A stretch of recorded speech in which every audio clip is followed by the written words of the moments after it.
तो कैसे हो आप सभी, स्वागत है आप सभी का इस नए ब्लॉग में। अभी आप टाइम देखो, सुबह के 6:10 हो रहे हैं और बाहर भी पूरा अंधेरा हो रखा है। तो हम इतनी सुबह इसके लिए उठे क्योंकि हमने जाना है जिम, और आज हमने जिम में एक पुश वर्कआउट करना है।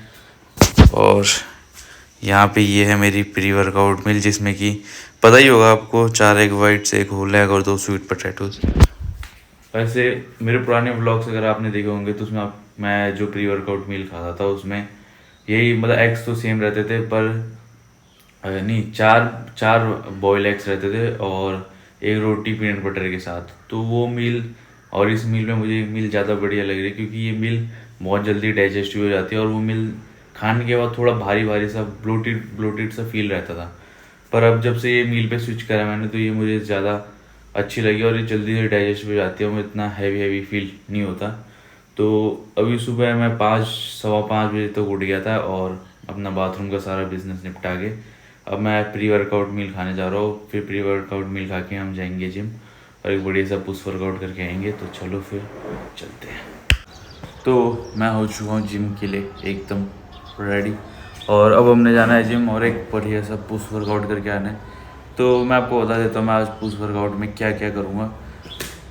तो स्टार्ट करूँगा मैं चेस्ट से। चेस्ट के लिए करूँगा मैं इंक्लाइन डंबल प्रेस के 3 सेट्स, फिर पैरेलल बार डिप्स के 2 सेट करूँगा फेलियर तक।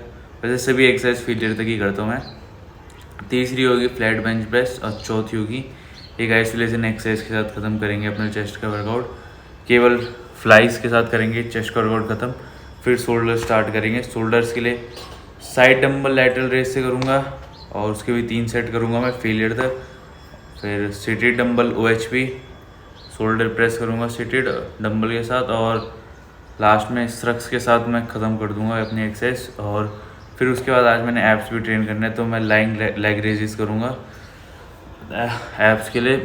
तो यही मेरा आज का वर्कआउट है। और मैं आपको बता देता हूँ मेरा ट्रेनिंग अप्रोच क्या रहती है। जैसे मान लो अगर मैंने आज जो चेस्ट करी है तो मैं उसे ना नोट डाउन करता हूँ, नोट्स पे ना मैं उसे नोट डाउन करता हूँ और लिख के रख दूँ कि आज अगर मान लो मैं 45 kg से अपना इंक्लाइन डंबल प्रेस पहला सेट लूँगा तो उससे 9 और 10 जितने भी रैप निकलेंगे उसे नोट डाउन करूँगा और मैं कोशिश करूँगा कि अगले हफ्ते में उससे ज़्यादा रैप निकालूँ, और या तो नहीं मैं वेट बढ़ाऊँ। तो ये प्रोग्रेसिव ओवरलोड होता है, तो इसे भी आप अपने फॉलो करो, अपने वर्कआउट ट्रैक करो, अपनी रेपिटेशन ट्रैक करो और हर हफ्ते उस पर प्रोग्रेस करते रहो। तो फिर देखो आपको कितने बढ़िया रिजल्ट दिखेंगे। तो ये मेरा ट्रेनिंग अप्रोच रहता है और मैं इस पर पूरा बिलीव करता हूँ कि ये मेरे लिए तो काम करता है, आपके लिए भी ज़रूर करेगा। तो एक बार ट्राई करके देखो। और चलो ज़्यादा बातें नहीं करते हैं, फटाफट निकलते हैं जिम के लिए। अभी प्री बनाना बाकी रह गया, प्री बनाते हैं और फिर निकलते हैं जिम के लिए। तो चलो फिर उससे पहले भी ये देखो बाइसेप्स क्या तगड़े लग रहे हैं। चलो फिर।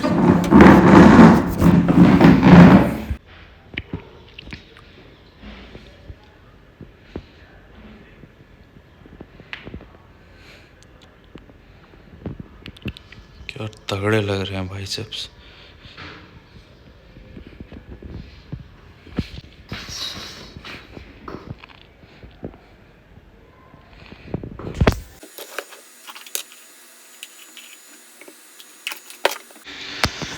तो वैसे तो मैं पानी यूज़ करता हूँ प्री को मिक्स करने के लिए, पर आज मेरे पास ये पड़ी थी घर में तो इसे यूज़ करूँगा। ये विराट कोहली की शायद कोई कंपनी है और ये शायद एनर्जी ड्रिंक है या गेटोरेट जैसी इलेक्ट्रोलाइट ड्रिंक है। तो इसको इसमें डालेंगे, फिर देखेंगे कितना बढ़िया पंप आता है। तो चलो इसको इसमें डालते हैं।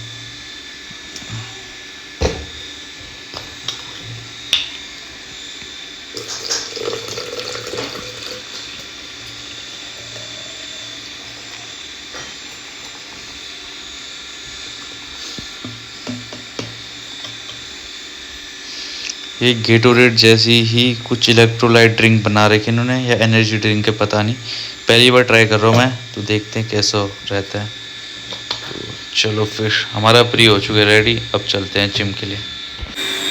तो ये रही हमारी धन्नो स्कूटी, पर इसकी हमें ज़रूरत नहीं है क्योंकि हमारा जिम घर से बहुत पास है, तो पैदल पैदल हम जा सकते हैं।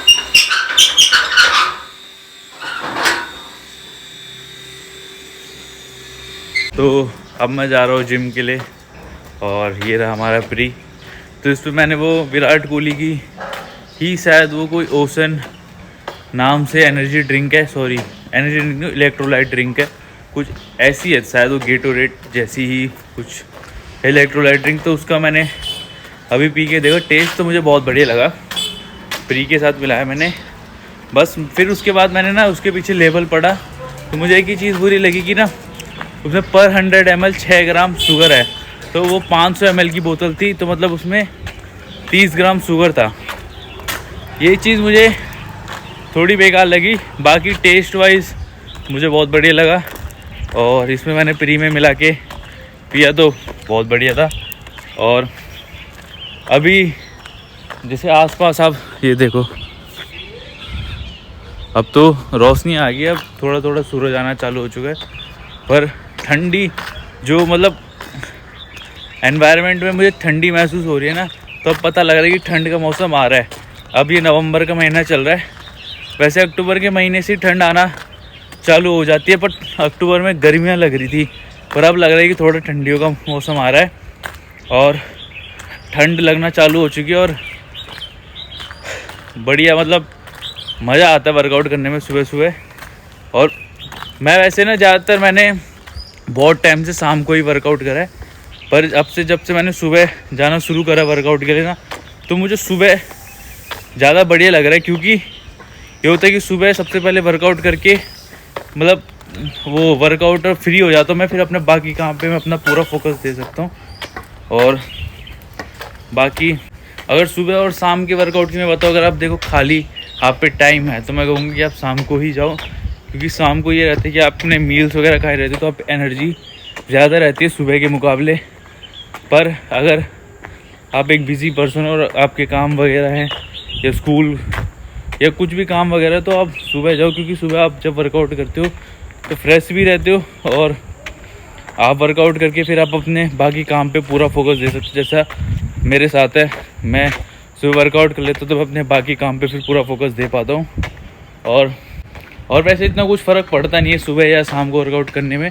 मेन बात है वर्कआउट कर रहे हो, वही मेन चीज़ है। और मैंने सुबह भी मैं अच्छा खासा वेट उठा लिया, तो मुझे ऐसे कोई डिफरेंस ज़्यादा लगा नहीं सुबह और शाम के वर्कआउट में। बस इतना ही है, मेन है आप वर्कआउट करते रहो, कंसिस्टेंटली आप वर्कआउट कर रहे हो, वो मैटर करता है। तो मैं आ चुका हूँ चेस्ट की अपनी पहली एक्सरसाइज में, जो कि इंक्लाइन डंबल प्रेस, और 45 kg से मैं सबसे पहला सेट लूँगा अपना। और लास्ट टाइम 45 kg के डंबल से मैंने 9 रेप्स निकाले थे, तो इस बार 10 या 11 रेप्स निकाली उससे हुआ। और वो देखो सबसे बड़ा डंबल इस जिम का 45 kg है, और उससे मैं अपना पहला सेट लेता हूँ इंक्लाइन डंबल प्रेस का। तो चलो सेट मारते हैं फिर, चलो। जय बजरंगबली। ऊपर उठा, छोड़ दो।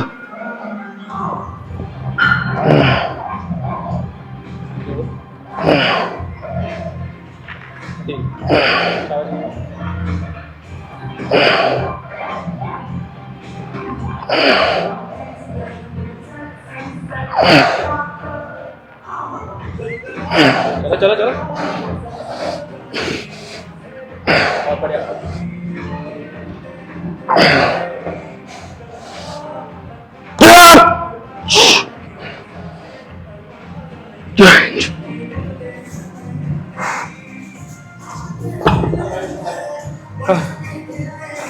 थैंक्स भाई। 10 रेप्स। तो अब मैं आ चुका हूँ दूसरे सेट पे। पहला सेट 45 kg डंबल से लिया था, दूसरा सेट वेट ड्रॉप करके 40 kg के डंबल लूँगा, और इसमें थोड़ा कंट्रोल लूँगा। पहले सेट में कंट्रोल थोड़ा लास्ट में चला गया था, पर इसमें पूरे कंट्रोल के साथ करूँगा। देखते हैं, मेरे हिसाब से 10 से 12 के बीच में फेल हो जाएगा। चलो फिर कितने रैप्स आते देखते हैं।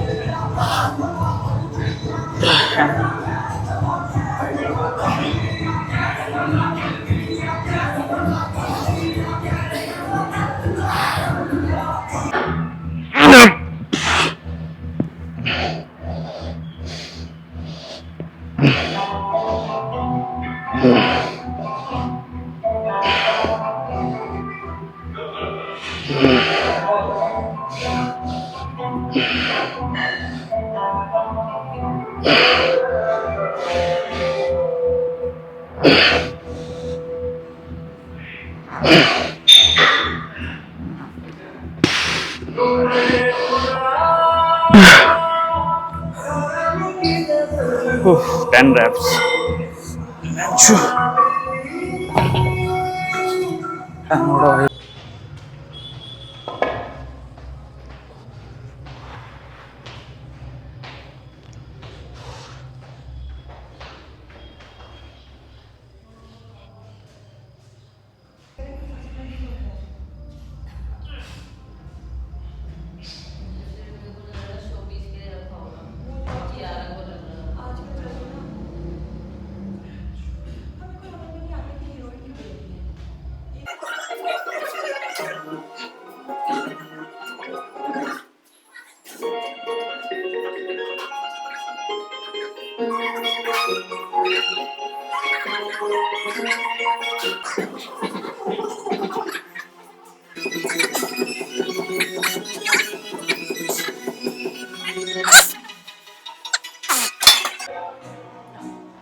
थैंक भाई।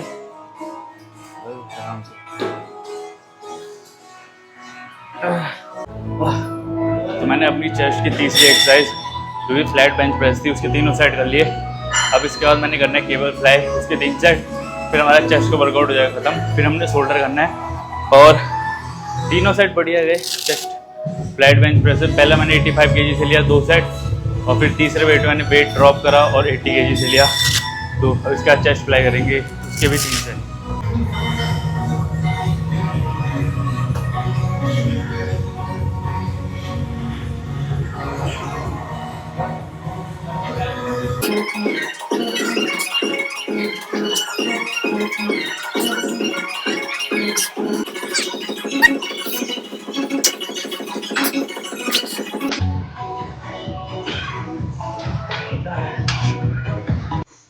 तो अब टाइम आ गया पंप चेक करने का। ये कैसा पंप है?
देखो मैं बिल्कुल ट्रांसपेरेंट हूँ आप लोगों के साथ।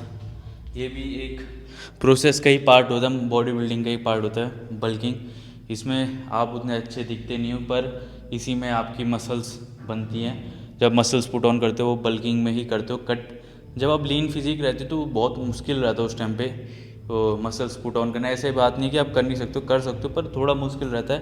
पर जब आप बल्क करते हो तो उतनी अच्छी कंडीशन नहीं रहती है। पर ये भी एक प्रोसेस का पार्ट है। पर अब जब कट करूँगा मैं तो जो ये भी एकदम भद्दा सा दिख रहा हूँ, तब उस टाइम अच्छा दिखूँगा। पर मुझे उस टाइम की याद आ रही जब लास्ट टाइम कट करा था ना, उस टाइम पे बहुत कहते वही कहते हैं ना, पर जब आप अपनी बेस्ट फिजिक देख लेते हो तो जब थोड़ी सी भी ख़राब होती है तो अजीब सा रहता है। इतनी बेकार नहीं है ये फिजिक, पर मुझे लग रहा है कि मैं अपनी कटिंग वाली फिजिक देख चुका हूँ तो इसके लिए। चलो अब शोल्डर करते हैं।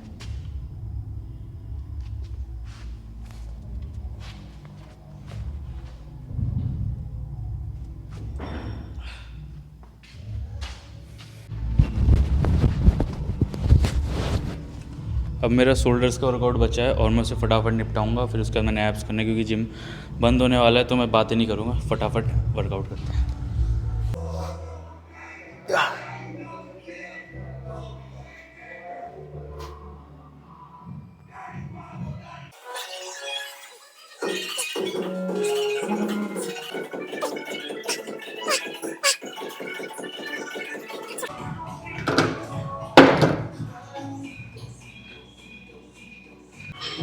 तो अब मैं आ चुका हूँ उस वर्कआउट के सेकंड लास्ट एक्सरसाइज पे, जो कि सिटी डंबल वेज पे 2 सेट इसे कर चुका हूँ मैं। पहला मैंने 30 kg डंबल दे रहा था और फिर वेट ड्रॉप करके 25 kg के डंबल से बाकी 2 सेट करो। ये लास्ट सेट है मेरा।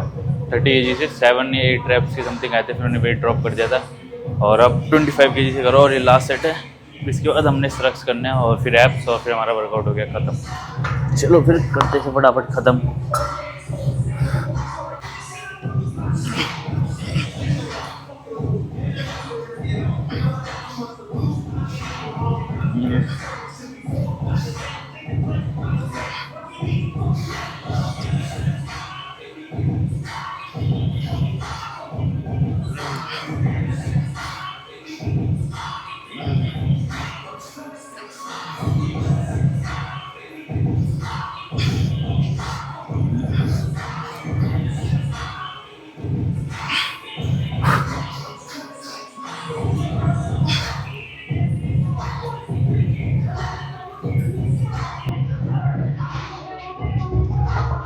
भाई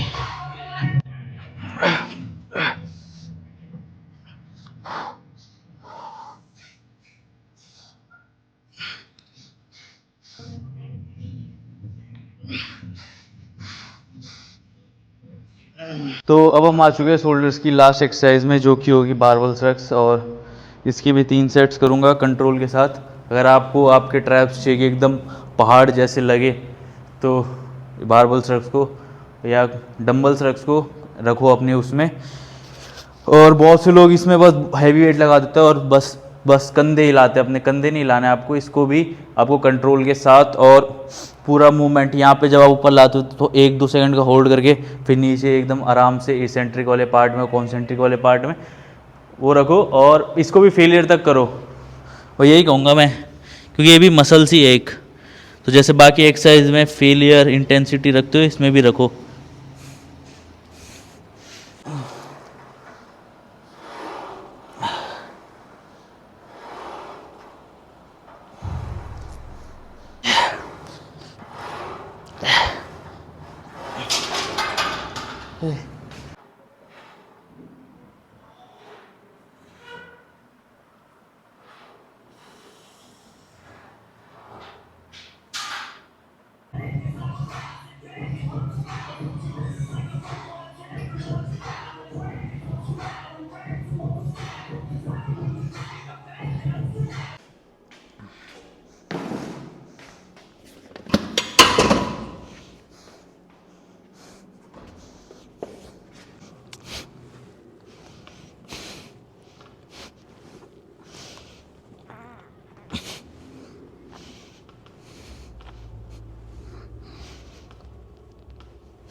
बाकी मसल्स के मुकाबले मेरा कोर बहुत ज़्यादा वीक है।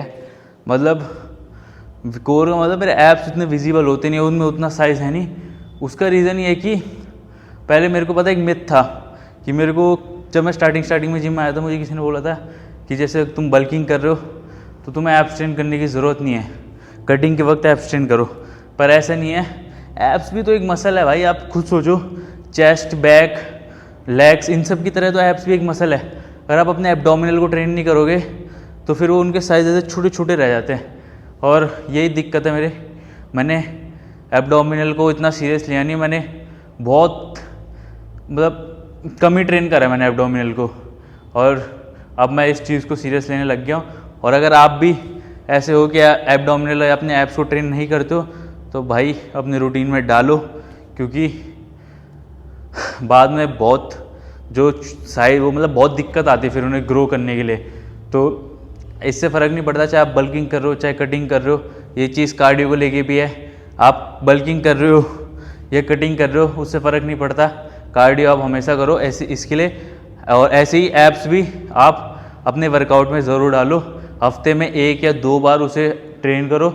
ज़्यादा ट्रेन करने की ज़रूरत नहीं होती है एब्स को, 2 या 3 एक्सरसाइज काफ़ी होती है एब्स को ट्रेन करने के लिए। तो एब्स को ज़रूर रखो अपने रूटीन में। अगर चाहते हो अच्छे साइज़ के एकदम बड़े बड़े हो तो ज़रूर ट्रेन करो उन्हें। चलो फिर तो chest day best day workout कर लिया ख़त्म। अब जा रहे हैं घर के लिए और अब भूख भी लग रही है तो फटाफट पोस्ट वर्कआउट मील खाएंगे